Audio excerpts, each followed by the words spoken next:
110문에서 111문까지는 136일차를 참고하시기 바랍니다.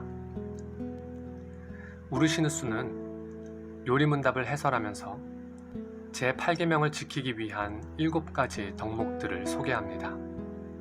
하나는 상호 공평한 정의입니다. 이것은 경제적인 이익을 취함에 있어 재물의 매매, 차용, 교환, 대여, 기부, 보증, 신탁 등에서 보상과 대가를 공평하고 정당한 법에 따라 행하는 경제활동의 정의를 말합니다.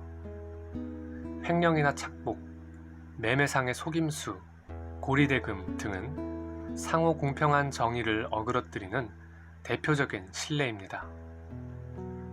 두 번째 덕목은 만족입니다. 이것은 정직하게 얻어진 재물에 만족하면서 자신의 것이 아닌 것을 탐욕으로 바라지 않는 마음을 말합니다. 만족이 없으면 탐욕으로 인해 도둑질을 할 위험성이 높아집니다.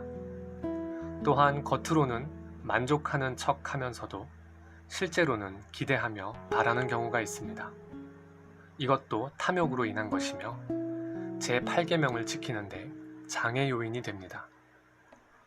세 번째 덕목은 신의입니다.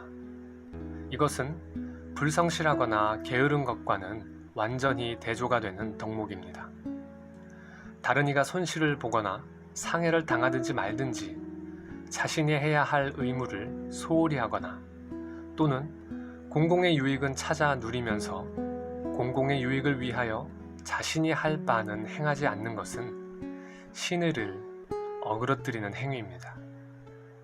이와는 달리 다른 사람이 손실을 보지 않도록 배려하고 그러한 경우가 있다면 개선하기 위해 노력하며 자신이 할 수 있는 바를 기꺼이 감당하는 신의의 덕목이 있을 때에 제8계명을 지킬 수 있게 됩니다. 네 번째 덕목은 후한 마음입니다. 가난한 사람에게 자기가 가진 재물을 나누어 주는 덕목입니다. 사회적인 압력이나 법에 따른 강제력 때문이 아니라 자신의 경건과 순결을 위하여 다른 사람의 필요에 대해 이해하면서 자비의 마음으로 자신의 소유를 나누어 주는 것은 도둑질하지 말라는 제8계명을 지키는 적극적인 측면입니다. 이 덕목은 인색하지 않으면서도 또한 낭비하지 않는 중도적인 덕목입니다. 다섯 번째 덕목은 친절입니다. 이것은 후한 마음의 한 표현이기도 합니다. 특별히 나그네와 같은 이들 또는 복음으로 인하여 어려움을 겪는 이들을 배려하고 이들에게 후한 마음으로 친절을 베푸는 것을 말합니다. 여섯 번째 덕목은 근검입니다. 앞서 말한 후한 마음이 인색함에 반대되는 것이라면 근검은 낭비에 반대되는 것입니다. 근검은 불필요한 소비를 삼가며 자신을 위하여 적절한 정도만큼만 보유하며 필요한 정도 이상을 탐하거나 남용하지 않는 덕목을 가리킵니다. 끝으로 절약의 덕목입니다. 대체로 가정의 일과 관련한 덕목으로 이미 가지고 있는 것을 적절히 유익하게 사용하면서 또 필요하며 쓸모가 있는 것에만 비용을 지출하는 덕목입니다. 근검은 규모 있게 나누어 주는 것과 관련된 것인 반면에 절약은 물건들을 적절히 사용하는 것과 관련이 됩니다. 이상에서 살펴본 7가지 덕목을 실천하는 것은 제8계명과 관련하여 하지 말아야 할 것들을 하지 않는 것에 그치는 것이 아니라 좀 더 적극적인 측면에서 해야 할 바가 있음을 포괄적으로 말해줍니다. 이를테면 자신이 정당하고 합법적인 방법으로 얻은 것에 만족하고 불의의 방식으로 이웃의 소유를 빼앗아 자신의 재물을 늘려 탐욕을 만족시키려 하지 않는다면 제8계명에서 금하는 바를 잘 지키는 것이 될 것입니다. 이처럼 소극적인 측면에서 금지된 것들이 어떠한 것들인가를 말한 후 요리문답은 이어서 다음과 같이 교훈합니다. 할 수도 있고 또 해도 괜찮은 경우라면 언제든지 나의 이웃의 유익을 증진시키기 위해 애를 쓰며 다른 이들에 의해 대접을 받고자 하는 대로 나도 남에게 대접하며 더 나아가 성실히 일을 하여 어려운 형편에 놓인 가난한 사람들을 돕는 것이 하나님께서 제8계명에서 요구하시는 바입니다.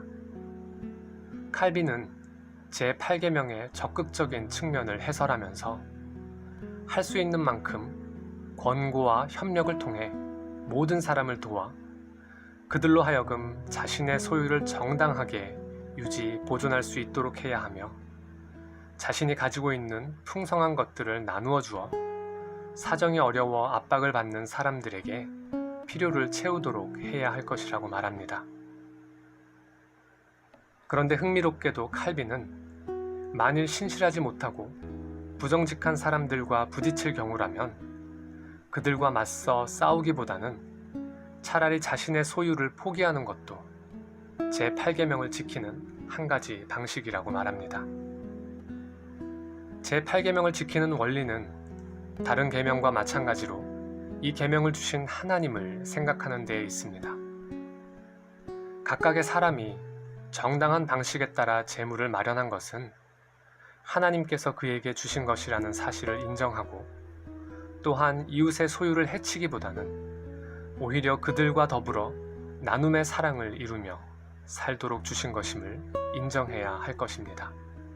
아울러 하나님께서는 사람의 행위만이 아니라 사람의 마음까지도 살펴보신다는 것을 깨닫고 자신의 탐욕을 절제하고 다른 사람들의 복리와 유익을 세워가기 위해 마땅히 할 바를 힘써 해야 할 것입니다.